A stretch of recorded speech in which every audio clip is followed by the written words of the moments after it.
안녕하세요. 무덥던 여름 지나고 선선한 가을입니다. 시청자 여러분 늘 건강하시기 바라고요.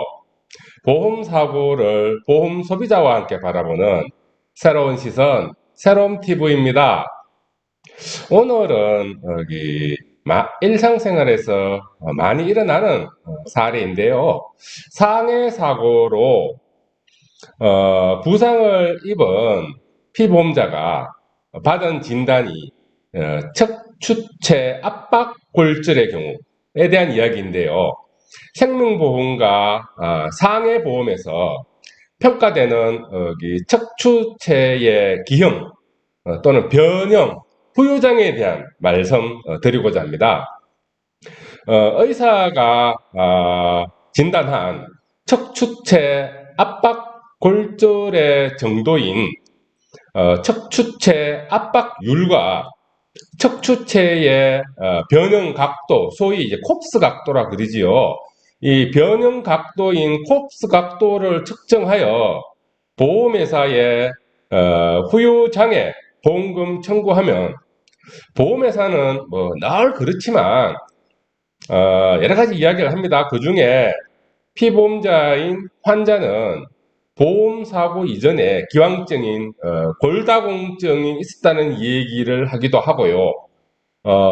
그리고 또 이번 사고 이전에 이미 생리적 정상망곡이 어떻고 하는 이해할 수 없는 용어를 사용하며 청구한 보험금을 깎거나 부지급하려고 들지요. 또 하물며 어떤 보험회사는 한시장애라고 합니다. 한시장애라고 하면은 영구장애가 아니라는 얘기인데 일정 기간 후에 그 변형된 뼈, 그 찌그러진 압박골절인 그 뼈가 원상복구된다는 건데 도저히 수용할 수 없는 주장이지요. 하나씩 한번 짚어보십시다. 사례는 길을 걸어가다가 빙판길에 미끄러져 넘어집니다. 엉덩방아를 찌면서 허리에 압박골절이 생겼는데 수술하지 않고 기부스하고 보존적 치료를 하였지만 여전히 통증이 남아있는 상태의 경우라 하겠습니다. 생명보험, 상해보험, 보험약관에는 척추체 기형장애에 대해서 압박율과 변형 각도인 콥스 각도 두 가지로 평가하는 것으로 되어 있습니다. 목이나 또는 허리나 또는 흉추에 압박골절이 있고 그 척추체의 압박율이 60% 이상이면 심한 기형으로 장애 지급률 50% 인정하고요.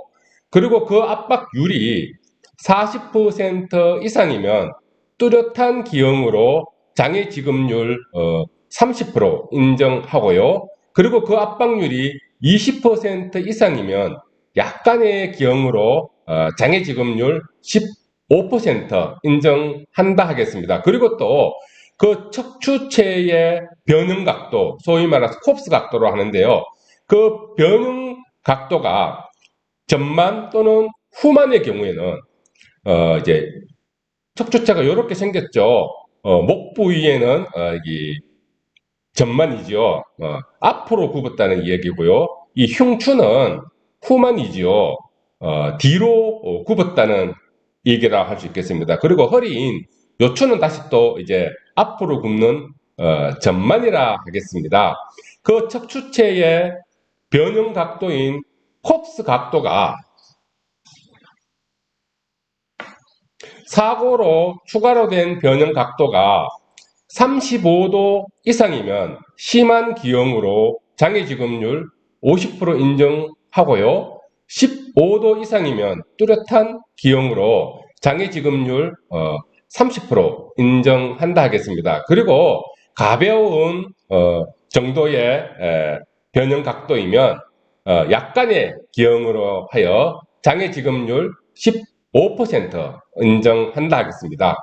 그리고 가끔은 한시장애라고 주장하는 보험회사가 있기는 한데요. 이는 궤변이고요. 한시장애라 하면은 영구장애가 아니라는 얘기인데요. 일정 기간, 한시적 기간 이후에는 그 찌그러진 뼈, 압박된 그 척추체가 원상복구되어서 변형이 사라진다? 그럴 수 없지요. 그럴 수 없지요. 라는 부분이고요. 그리고 최종적으로 보험금은 가입금액 곱하기 인정장애율. 예컨대 인정장애율이 15%라면 15%이고 가입금액이 1억이라면 1억 곱하기 인정장애율 15%의 결과값인 1,500만 원이 상해 부유장애 보험금으로 계산된다 하겠습니다. 조금 더 디테일로 한번 들어가 보도록 하겠습니다. 자, 압박률 측정 방법과 콥스 각도, 변형 각도 측정 방법에 대한 것인데요. 압박률 측정 방법은 어떻게 되느냐라는 것인데요. 예컨대 요 B가 찌그러진 뼈고요. 사고로 찌그러진 뼈고 그 인접 척추체인 A는 정상 척추체이고 B도 정상 척추체라고 하였을 때 정상 척추체인 A와 C의 평균값과 찌그러진 뼈 B의 비율이 압박률이라 할 수 있겠습니다. 이 찌그러진 뼈 B의 길이가 길수록 경미한 압박률이 되겠고요. 이 찌그러진 뼈 B가 짧을수록 심한 압박률이라 하겠습니다.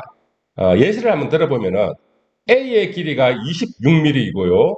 그리고 찌그러진 뼈 B의 길이가 16mm이고요. 그리고 또 다른 옆에 인접한 척추체인 C의 척추체의 길이가 28mm라면은 요 산식에 의거해서 압박률은 40.7%의 압박률이라 할 수 있겠고요.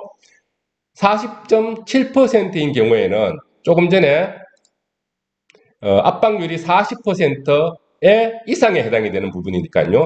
뚜렷한 기형 30%의 장애 지급률이 인정된다 하겠습니다. 그리고 이제 두 번째 측정 방법인 콥스 각도인데요. 콥스 각도를 갖다가 측정하는 방법인데요. 사고로 인해서 이 척추체가 변형된 정도를 측정하는 방법이라 하겠습니다. 만약에 요 뼈가 찌그러졌다면 인접 척추체인 위에 거하고 아래 거를 포함해서 각도를 이런 식으로 각도를 갖다가 측정하여 이 각도를 갖다가 평가하는 방법이라 하겠습니다. 그리고 또 생리적 정상 망곡을 감안한다는 것인데요.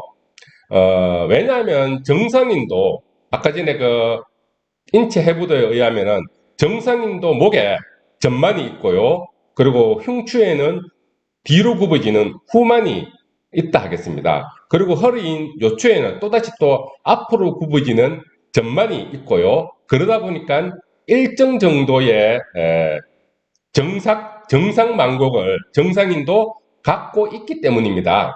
그 정상적으로 갖고 있는 그 각도를 감안하여 사고로 추가로 변형된 각도를 측정하는 방법이라 하겠는데요.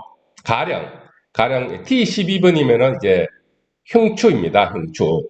T12번은 흉추이고 흉추에 측정된 콥스 각도 이런 방식으로 계산한 콥스 각도가 20도인 환자에 대해서 이 T12번, 흉추 12번의 생리적 정상망곡은 생리적 정상망곡 테이블은 여기 있는데요.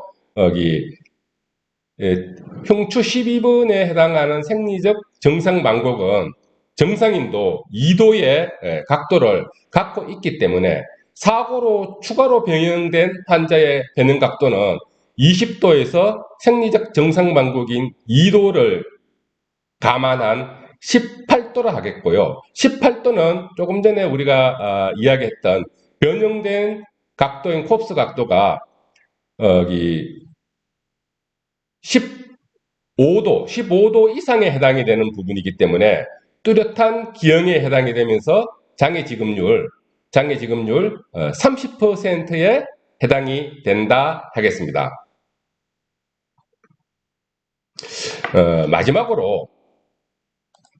마지막으로 척추체 압박 골절 후유장애 인정에 있어서 쟁점 4가지를 짚어보고 본 방송 마치도록 하겠습니다. 첫 번째, 4가지 중에 첫 번째인 기왕증입니다.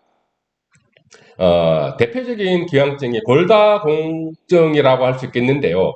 골다공증 환자는 골다공증이 없는 정상인보다 작은 충격에 골절이 쉽게 생길 수 있다는 논리입니다. 즉, 골다공증이 없는 건강한 환자는 그 정도의 경미한 충격으로 골절이 생기지 않았을 텐데, 골다공증 환자이기 때문에 경미한 충격으로 골절이 발생했다는 논리라 하겠습니다. 만약 이 기왕증인 골다공증의 기여도가 30%로 평가되었다면 보험금의 70%를 인정받아서 지급받는다 하겠습니다. 결국 기왕증 30%를 감액한다는 이야기로 이해하면 된다 하겠습니다. 두 번째, 생리적 정삭망곡인데요.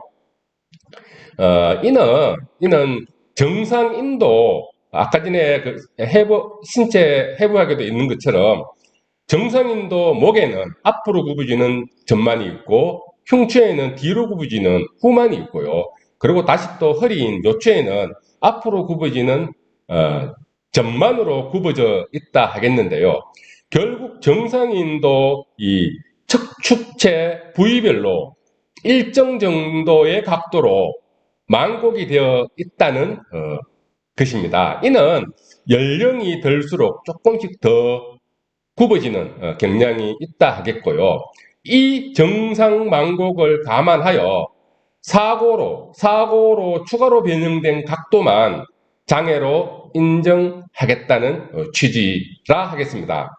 가장 합리적인 방법은 생리적 정상 망곡을 평가하는 가장 합리적인 방법은 사고 이전에 해당 척추체에 촬영한 엑스레이 필름이 있다면은 해당 필름상 해당 부위의 각도를 측정하는 것이라 하겠습니다. 사고 이전에 측정된 해당 척추 부위의 정상 망곡을 평가하고 사고 이후에 해당 부위에 변형된 각도를 측정한다면은 그 차이를 계산하여 사고로 추가로 변형된 각도를 계산할 수 있다 하겠습니다.